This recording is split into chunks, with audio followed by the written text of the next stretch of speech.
These are stories read by Visual Pony,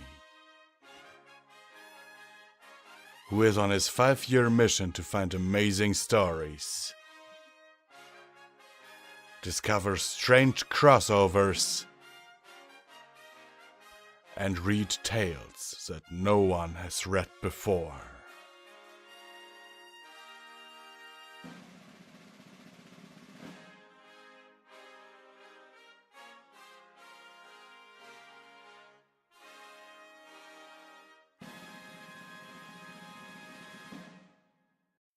Project Sunflower, Chapter 23, Lost and Found.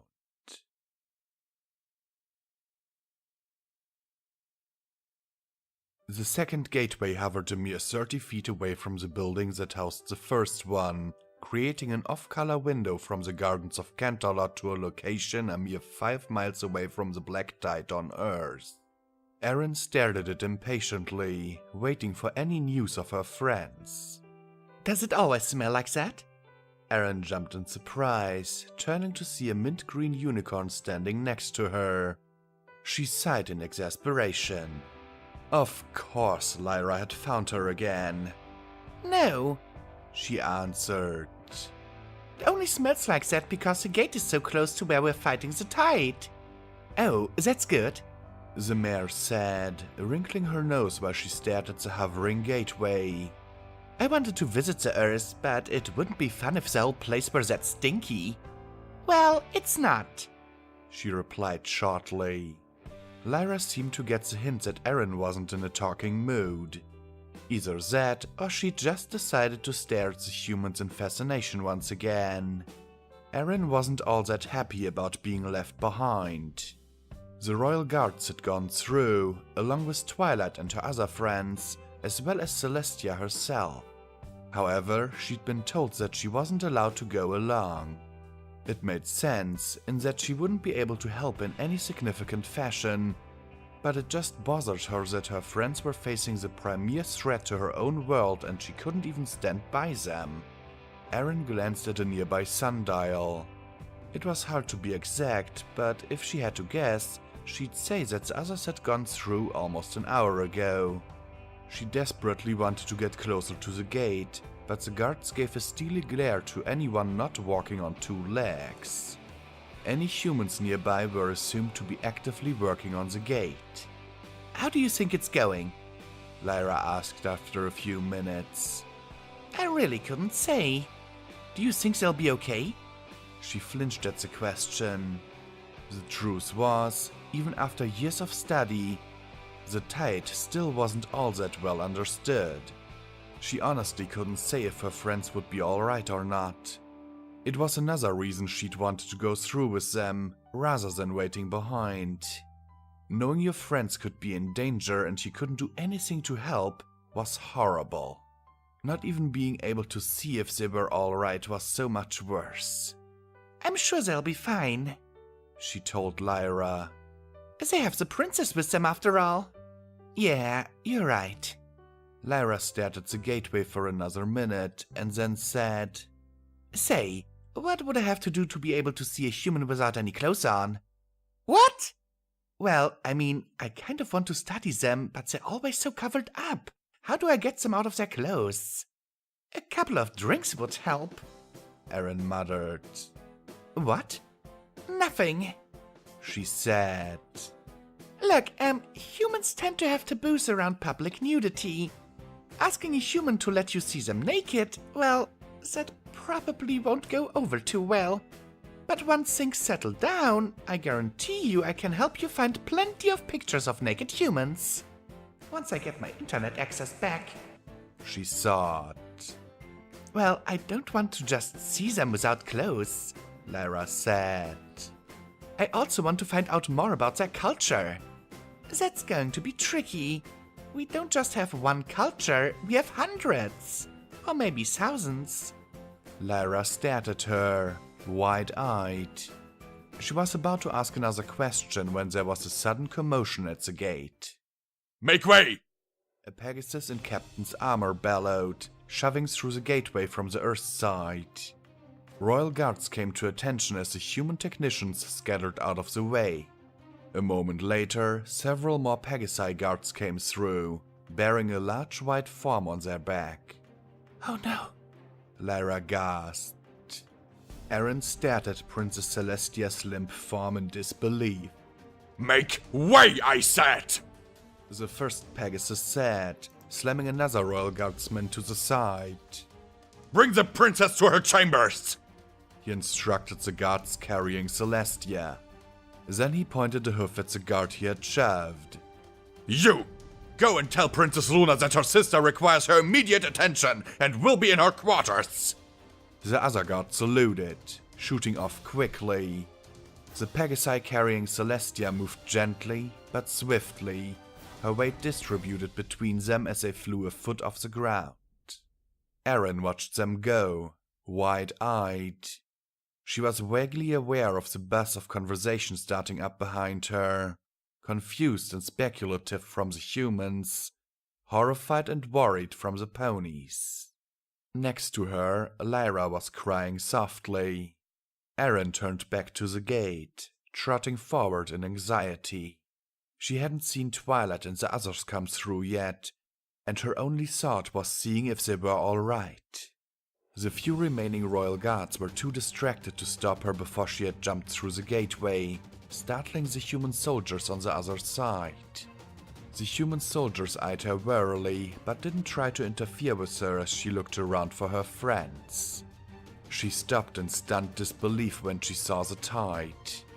It was familiar, in a way.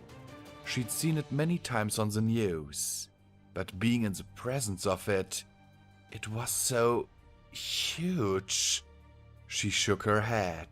She had more important things to worry about now. She started trotting down the slight hill, looking for her friends. She didn't have to look for long. Several trucks came roaring up the road, towards the gateway. She stepped off the road as they passed her, kicking up a cloud of dust. She could make out the forms of several ponies in the back, so she turned and ran after them. More dust was kicked up in her face as the trucks pulled farther and farther ahead of her. The trucks stopped, and the ponies all jumped out, the unicorn and earth pony guards first, and then her friends. The guards quickly ran through to Equestria. She had just reached her friends as they approached the gateway. Are you all okay? She asked, relieved to see that they all looked unharmed. What happened? Something powerful hit Celestia, Applejack said shortly, talking as she trotted quickly towards the gate. We don't know what, but it knocked her clean out. She came through a couple minutes ago, Aaron said. They took her to her chambers and they're getting Luna to come and see her. The ponies seemed extremely upset, and there was a grimness to most of them that was surprising, especially from Pinkie Pie. The exception was Fluttershy, who was wrecked with sobs as Rainbow Dash helped her get through the gate. Aaron trotted up next to them, not sure what to say, but wanting to do something to help comfort her friends. She got next to Twilight and glanced over. Her friend was scowling ahead of her, staring fixedly on the gateway a short distance ahead. Aaron could see that she'd been crying, but right now the unicorn just looked furious. Twilight, Aaron said. I just wanted... Don't even talk to me. Twilight cut her off coldly. Aaron stopped, staring at her in shock. Twilight stepped through the gateway as her friends did, then turned to look at Aaron on the earth side of the gateway. If you humans hadn't come here, she said, low and angry, then none of this would have happened. Celestia would be fine right now, instead of... Twilight glanced away, choking back a sob. Her horn started glowing, a purple nimbus surrounding it. She looked back up at Aaron, cold fury in her eyes. I wish you'd never come here, she said grimly. Then, wrapped in a purple glow, the emitters on either side of the gateway suddenly tore themselves out of their housing, sparking and crackling. The gateway blipped out of existence. Erin stood there, staring forward for a few minutes, mind reeling and feeling like she'd been punched in the gut. After a while, she realized that she'd been crying and hadn't even noticed. She shook herself, physically and emotionally, and noticed the baffled soldiers standing next to the ruined harmonics emitters. She realized that she was stranded on Earth, in India, a few miles away from the Black Tide.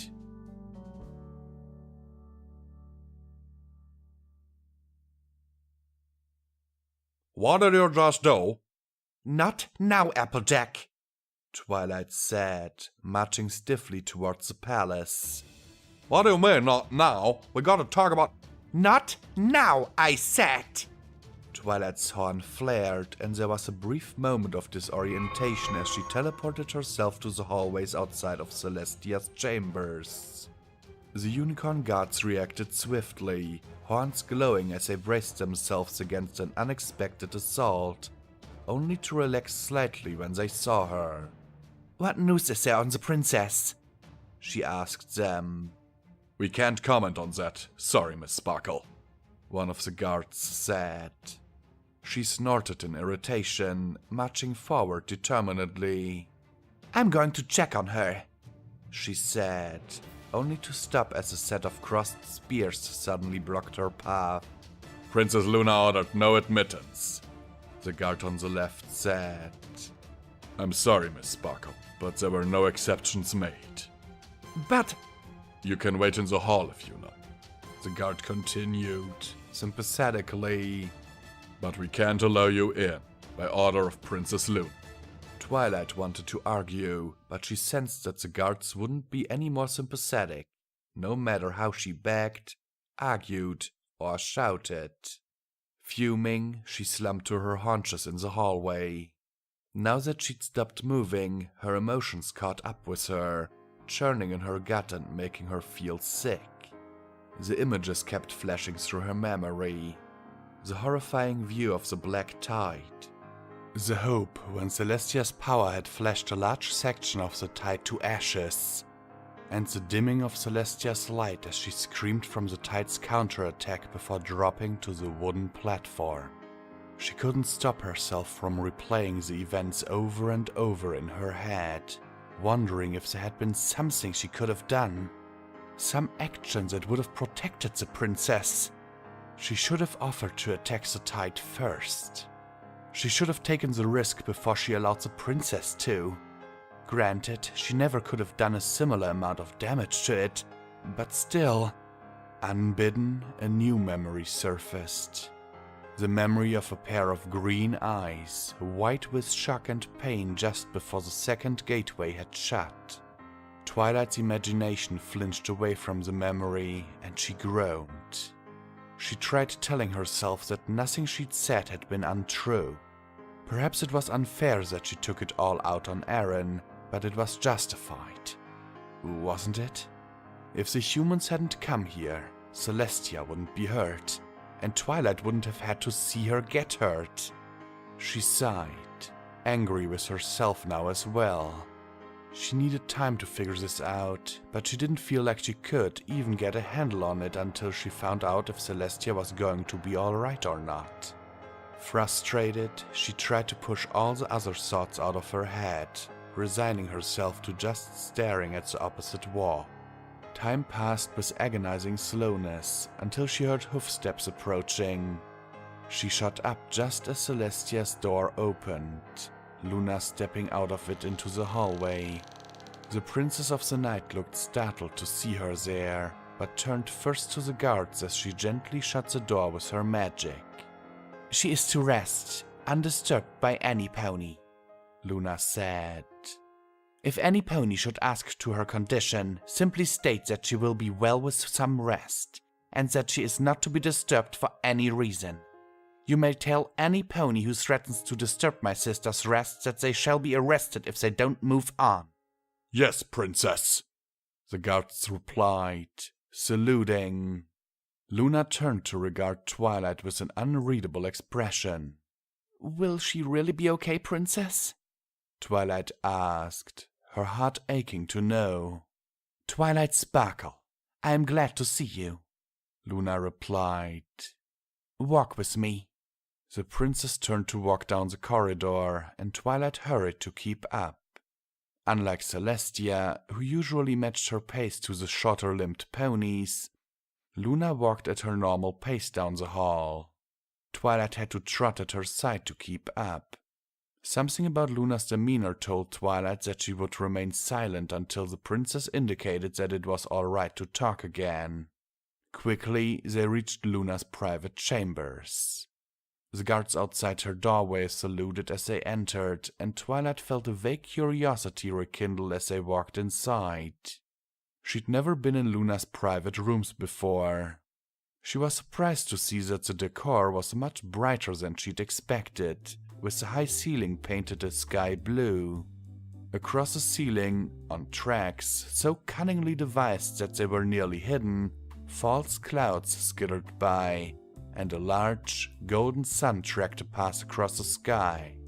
"Clockwork," Luna said, seeing Twilight gazing in wonder at the display. "Devised centuries ago by a rather cunning earth pony machinist during our banishment. I knew I wanted these rooms as soon as I saw it. I expected your rooms to be more night-themed, Princess." "Why?" Luna asked, looking puzzled. "I see the night sky every night. This reminds me of Celestia, which is why I moved into this suit." Luna gestured towards the sky blue sofa, indicating that she should sit down. Twilight did so, feeling like an intruder in spite of the invitation. Luna walked towards a small counter on the wall, her horn glowing. A tea kettle levitated up and over a tap, which began filling the kettle. "Yes," Luna said as she filled the kettle. "She will be fine. Her magic, body and mind are exhausted, but she shall recover given time. But as she is currently unable to tell me what happened on Earth, I must now ask you. Tell me, in as much detail as you can, what transpired when you went against the Black Tide." Twilight let out a pent-up sigh of relief.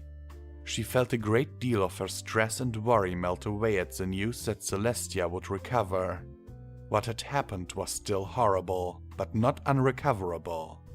Luna didn't bother putting the kettle on a stove. Instead, she simply heated the water with magic. Within seconds, the kettle began whistling, and Luna took a silver tea service and several types of biscuits from the counter and brought them to the low table near the sofa Twilight was sitting uncomfortably on. She cringed as Luna began pouring her tea for her. It wasn't right for the princess to serve her tea. It should be the other way around. But Twilight was too uncomfortable to say anything, so she awkwardly took the cups that Luna gave her, using her own magic to float a couple of sugar cubes into her tea. She took a sip while organizing her thoughts, flinching at the scalding heat. Luna looked anxious. "Is it not to your liking?" she asked, and Twilight shook her head. "It's not that, it's just too hot right now." Luna looked relieved, and Twilight put the cup and saucer back on the table for a moment. Then, gathering herself, she related the day's events to Luna. The Night Princess listened intently, occasionally interrupting with questions or asking that Twilight skip certain parts that she wasn't interested in. She didn't care about the humans' anti-tide efforts. She only wanted to hear what the ponies had done and what had happened to her sister. When Twilight finished, she tried her tea again. Still hot, but not scalding anymore. It was actually a very nice cameline tea, very soothing and relaxing. Twilight sampled a cookie while Luna gazed into the distance, her teal eyes focused on nothing in particular. "And you felt nothing yourself?" she asked after a moment. "No, Princess," Twilight responded. That had actually been the most terrible part of the whole ordeal, knowing that Celestia was being attacked, but not from where or how, and not knowing how to help her mentor. Well, we shall have to discontinue any efforts to directly combat the tide, Luna said resolutely. I'm glad, Twilight said. Honestly, she was sure she'd be having nightmares about that thing for weeks at least. She could still smell the chemicals from the toxic mud in her coat and suddenly longed for a shower. "'Tis a pity, though," Luna said with a sigh.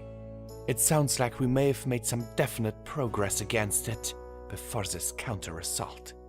"Yes, Princess Celestia managed to destroy a large portion of it before whatever happened. How large?" "Well, of the nanoring, I think she destroyed about a mile or two in either direction at least. For the tide itself, perhaps a semicircle of about a mile radius. Barely anything compared to the entirety of the thing, but better than the humans have done so far." "A pity," Luna said sincerely. Then she looked at Twilight curiously. "I am wondering, is there something else on your mind?" Twilight blinked in surprise. She hadn't thought she was that transparent. "Well, Princess, I think I may have done something bad." "Please explain." I was upset. Erin came through the gate and I told her that it was a human's fault for coming here and that I wished she'd never come to Equestria. And then I pulled the emitters apart, causing the gateway to disappear." Luna looked disturbed by the admission. "Surprising," she said, and then frowned. "And disappointing as well." Twilight flinched at the statement, and Luna sighed. "You are not my student, Twilight Sparkle, but in this I ask that you allow me to instruct you.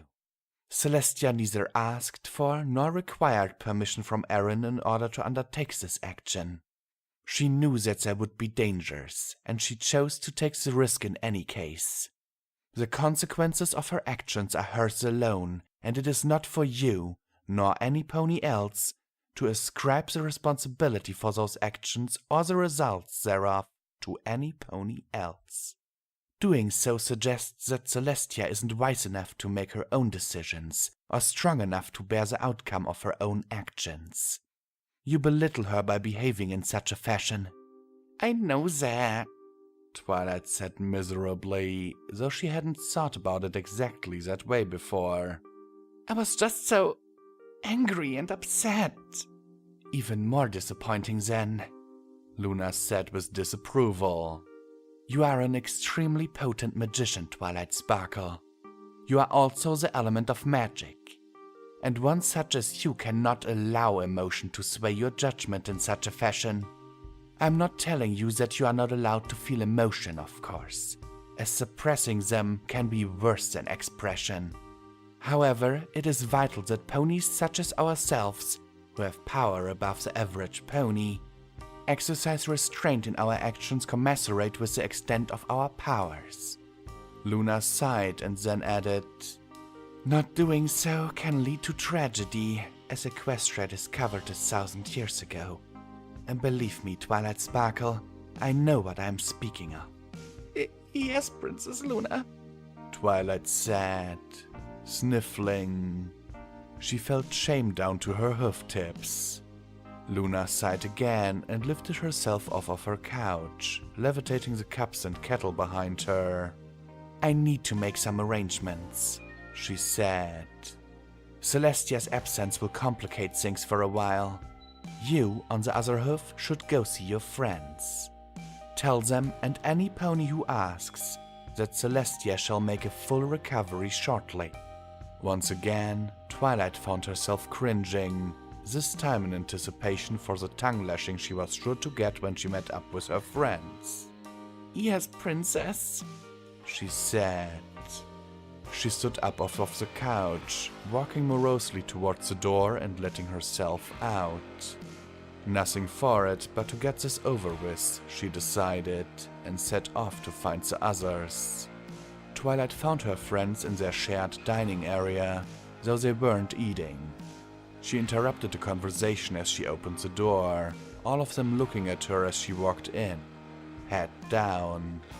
She noted that all of them seemed to have showered recently and decided that they probably wouldn't give her a chance to do so herself before either Applejack or Rainbow Dash started grilling her. It turns out that she was almost right. Applejack opened her mouth as soon as she walked in the door, but Rarity got there first.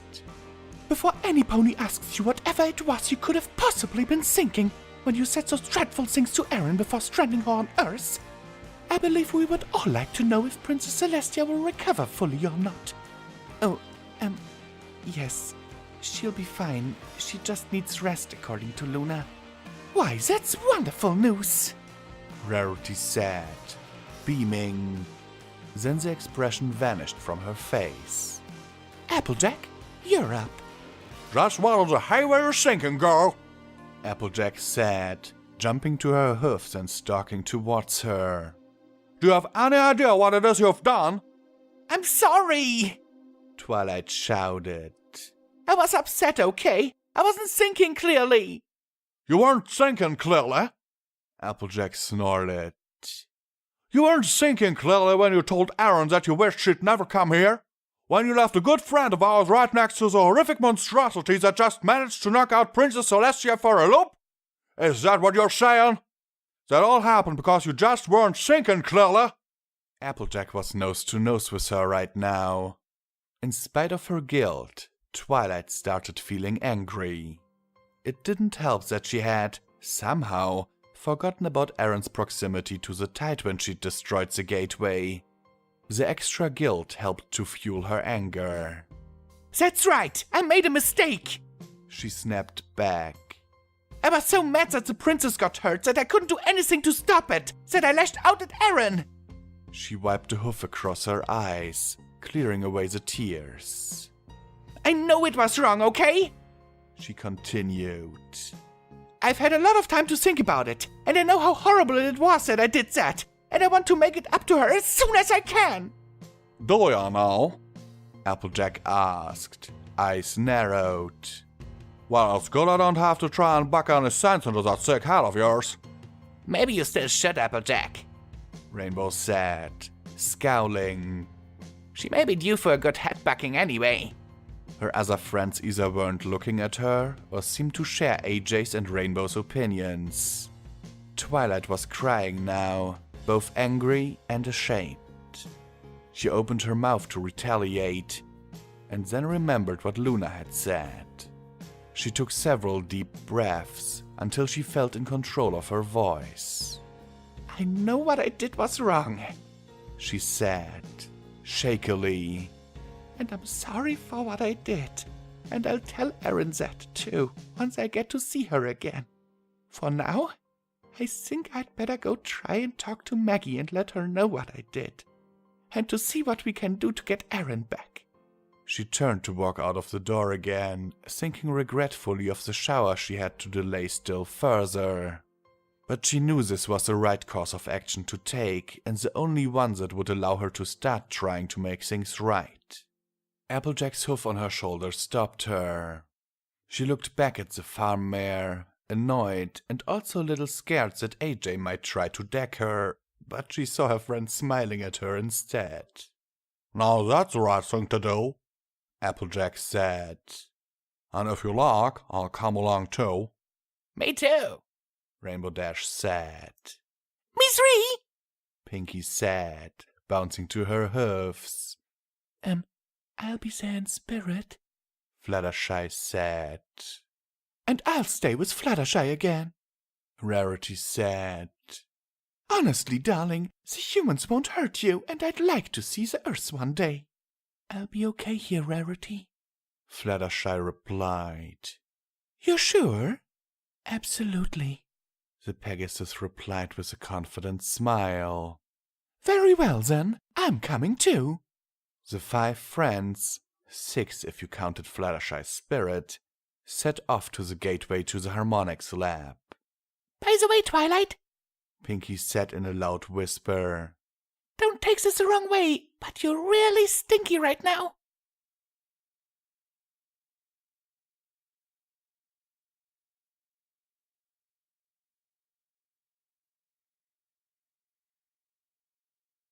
Maggie watched the 5 ponies walk away, sighing to herself.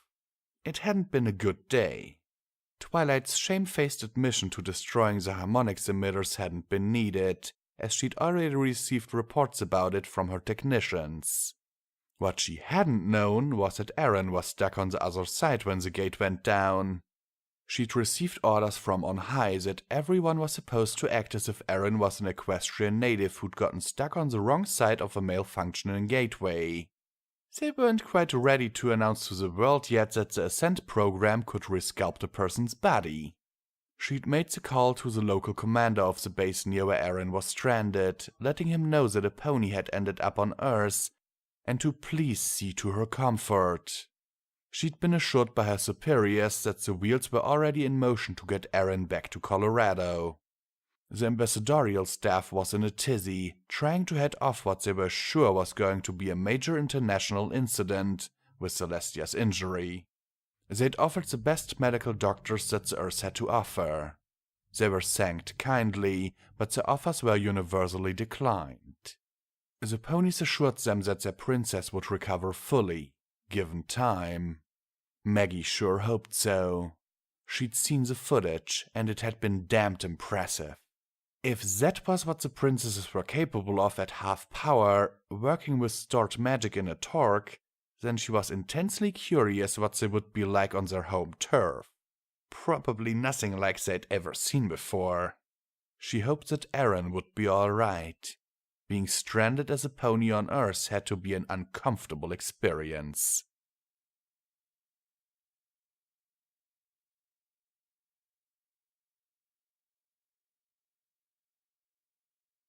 You are okay, Pony?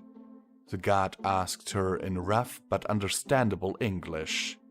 Aaron had nodded, and the soldier radioed into the nearby base, talking rapidly in Hindi, and then again in English. Fairly quickly, a truck had returned and brought her back to the nearby base, where she was shown into the tent of the CO. He'd welcomed her to Earth on behalf of the human race, and offered to try and find some hay for her if she was hungry. Aaron declined politely. The emitters, she'd found out an hour later, were completely beyond any repair whatsoever. The scientists, all from the harmonics lab, had known who she was. But orders called in from on high told everyone to keep their mouth shut. As far as anyone on Earth was to know, Aaron was actually a pony from Equestria who'd accidentally got stranded on Earth. She had no idea why that was, but she was glad now that she hadn't corrected the CO's misunderstanding. The story was that she was going to be sent home via the other, still functional gateway in Colorado, half a world away. In the meanwhile, it was tricky dealing with all the eager soldiers and support staff, some of whom barely spoke English or didn't speak it at all, who wanted to come up and ask her questions or simply gawk at her. She was assigned a tent. She didn't leave it unless absolutely necessary, until the transport arrived to bring her to the airship on the second day. The first plane was an army transport, full of curious troops on their way back from the front lines. They asked her questions, snapped pictures with their phones, and were, all in all, very excited to see her. Aaron, naturally, found the attention to be uncomfortable, but reminded herself that she was the first equestrian representative that these people had seen, and did her best to smile and be pleasant. The first transport took her to another base, where she spent the night. Then another transport, this one empty of everything but some broken machinery, took her to a third base, where she was immediately shuffled onto a twin-engine Cessna, with a modified couch hastily bolted down in place of one of the passenger seats. The pilot of the Cessna was an independent contractor named Jack, who peppered her with questions about Equestria and how the ponies viewed humanity. Aaron once again found herself in the odd position of representing ponykind to humanity, answering the questions as best she could. At the end of that flight, she found herself in an independent airport some distance away from Paris, France. There, she found a Learjet waiting for her.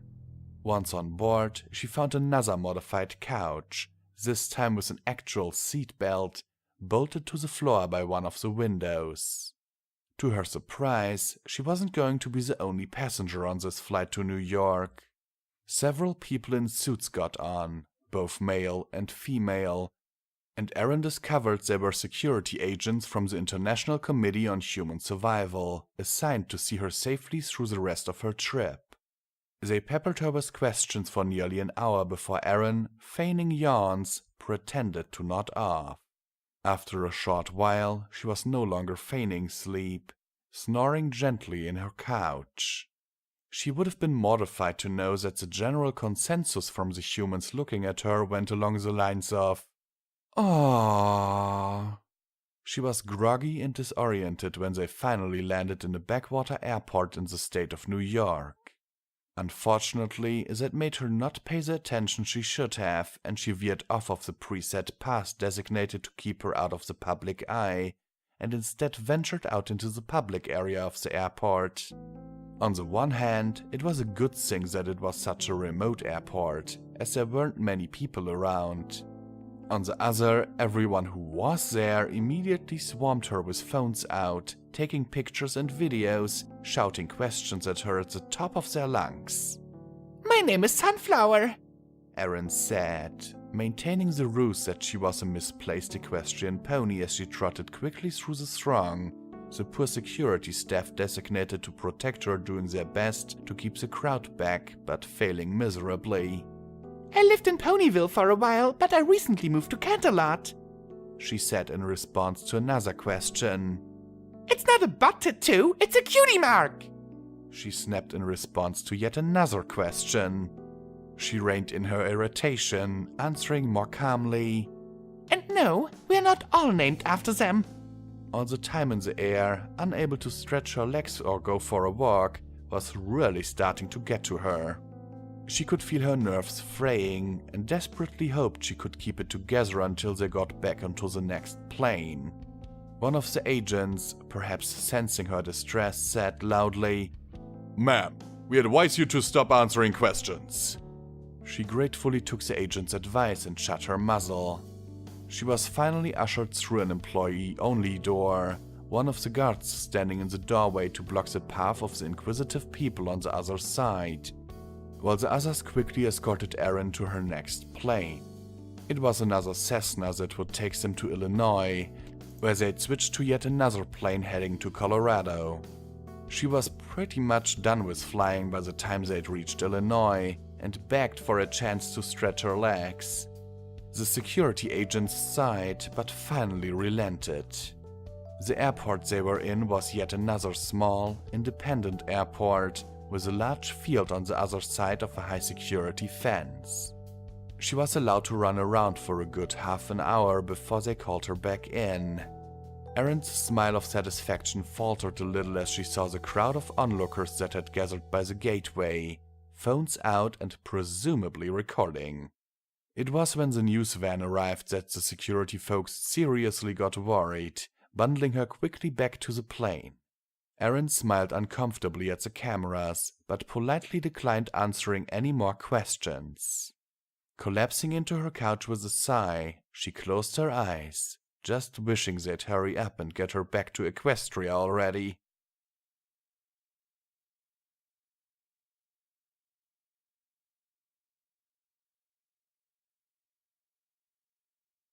A middle-aged, married couple in Cottage Grove, Minnesota, sat in matching recliners in front of their wall-mounted flat screen.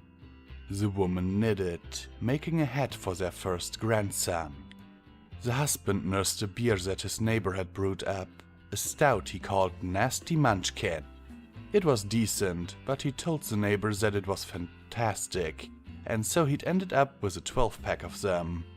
The news streamed on the television displayed stories about Equestria, showing clips from the documentaries that had been released so far, and various reactions from around the world.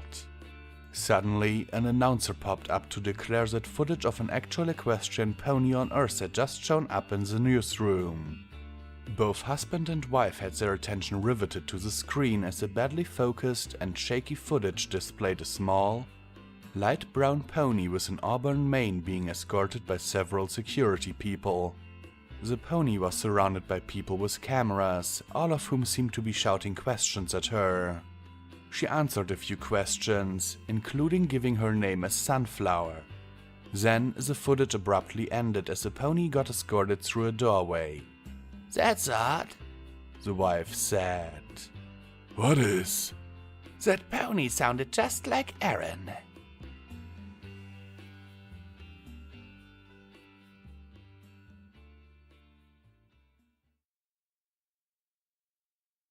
Maggie led a pair of technicians through the hallways to the Ascent labs. She'd been asked to get the lab warmed up and ready for Herman's and his team's arrival next week, and that meant bringing up a separate mainframe, making sure all the terminals worked, and to start the process to warm up the Ascent crew called the Goo Baths, where humans went in and ponies came out. Or, once the team arrived, Aaron the pony would go in, and Aaron the human would come back out. Aaron herself was due back in the compound tomorrow, having skipped from plane to plane in an attempt to get back to the States. Maggie punched in her code, and the door slid quietly open. Here we go, she told the techs. Go ahead and start things. What the heck? The lights were already on, and the terminals were all glowing. She felt a brief surge of annoyance.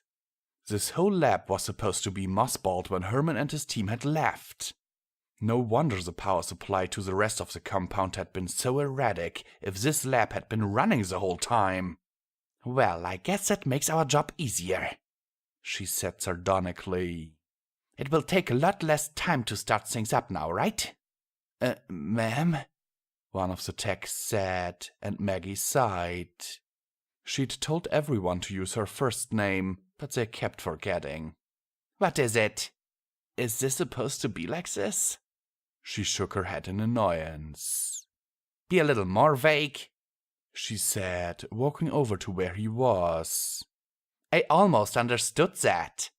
She climbed up next to him, looking down into the tub full of nanomachines.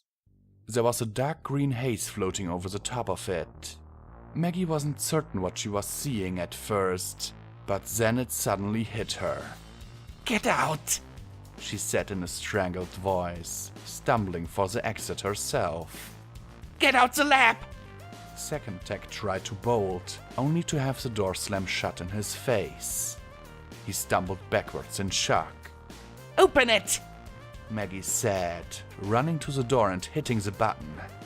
Nothing happened, so she hit it again. And again. She heard a yelp of surprise behind her and saw that the first tech had stumbled backwards from the tub and landed on his backside.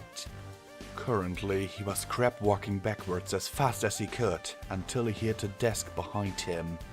Maggie returned her attention to the tub itself, watching in horrified fascination as the dark shape began standing up, sheeting the grey nanomaterial off of it as it stood. A horn of emerald protruded from the top of the equine head, glowing green eyes flashing from its face. The coat of it was a similar dark green in color, and the shadows that hovered over the tub now made the creature's mane and tail billowing and flowing in an obscene parody of the equestrian princesses.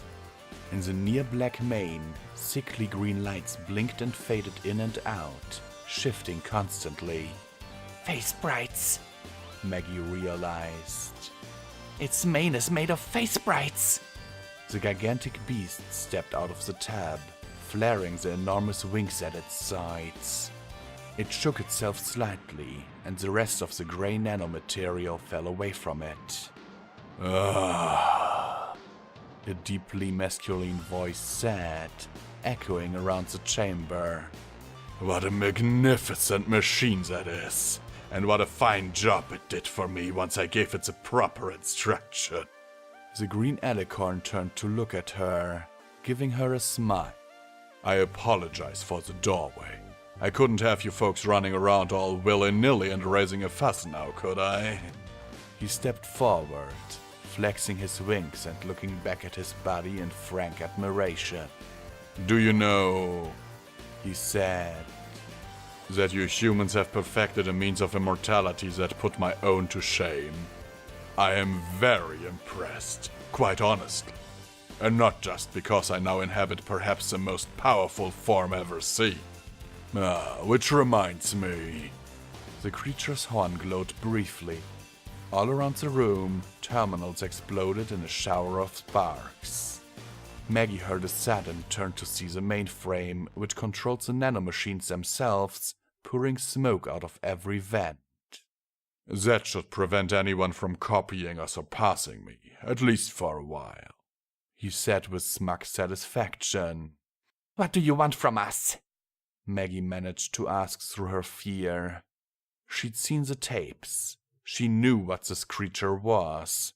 Or rather, what it had been when it had possessed a terrified Aaron, running her almost to death through the forests of Equestria.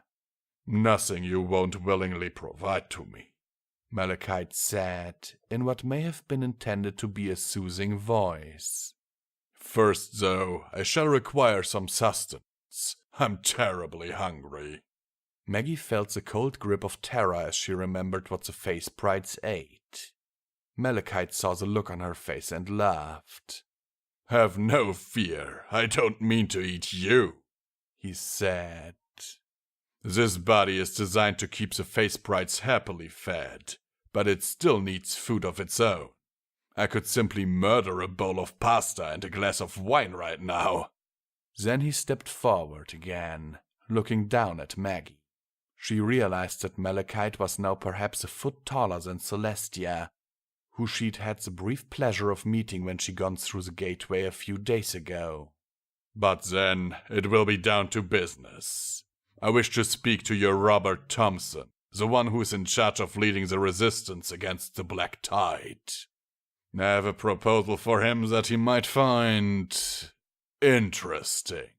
Malachite smiled at her benevolently. My dear, he said, you're in luck. I have a plan to take care of this pesky tide problem for you. Hello and thanks for watching this video. If you liked it, please hit that like button down below, since it really helps me out in the YouTube algorithm. And if you haven't already, why not subscribe to my channel? If you want to support the channel and all the content that I create, you can do so via Patreon at patreon.com/visualpony. The link is in the description. If you want more of my content, why not visit my website where I have everything organized into neat little categories. The address is visualpony.de. Here you can find all the information about upcoming releases and stories that are still in production. And now I'm signing off, my lovely viewers. Visual Pony,